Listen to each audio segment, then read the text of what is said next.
So for this month's Markets Trend Report, I want to focus on what the numbers aren't telling us. Because in real estate, there are a lot of statistics, and depending on the context that you put those statistics in, it can really alter your perception of the market. So what the reports will tell you is that we have an increase in inventory of 35% year over year in Denver Metro. But what the headlines aren't sharing with you is that in December of 2017, we hit historic record lows of just 3,854 active homes on the market. It also is leaving out the fact that the average active homes on market is around 16,000. So that means that October's numbers of just 8,539 homes, we're really at about 50% of what the average inventory should be. Now, I'm sure you've heard a lot about interest rates increasing. We're at around 4.8%, with some predicting that it's going to be at 5.2 next year. Other predictions showing that we're going to be at 6.5% by 2020. But what the numbers and the headlines aren't telling you is that the average historical interest rate is actually 8.16%.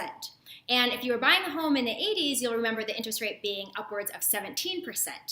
Now, this is something that millennials have a hard time understanding because they've only known the interest rate to be 3 and 4%. So when we start talking about interest rates that are hitting the 5s and 6s, that's actually still a great interest rate to have, but again, it's all about that perspective. So the last thing that the statistics and the headlines aren't sharing with you is the mentality that we as realtors see with both sellers and buyers in today's market. We have what we call battered or bruised buyers. These buyers were fighting to get a home because homes were just flying off the market for the last couple years.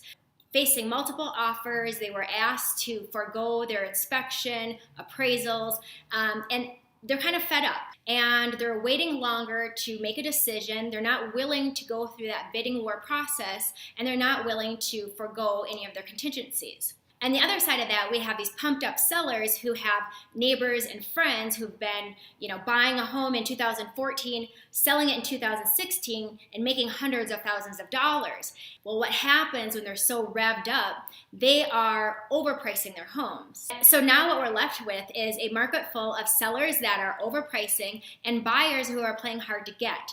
So that also is something that plays into those longer days on market, the price reductions, and other sensational headlines that you've been hearing. So it's not that statistics aren't important, it's knowing that the context around those statistics, that is going to help shape your perspective. And when we look at sales volume, days on market, and home prices, they are still favoring Denver sellers. So if you have any questions on this, please do not hesitate to reach out. I want to be your real estate resource. In the meantime, please follow me on Instagram at MelenaJoy.com and on Facebook at Melena Joy Real Estate. I look forward to hearing from you. I'm your realtor, Melena Joy. I know changing where you live can change how you live.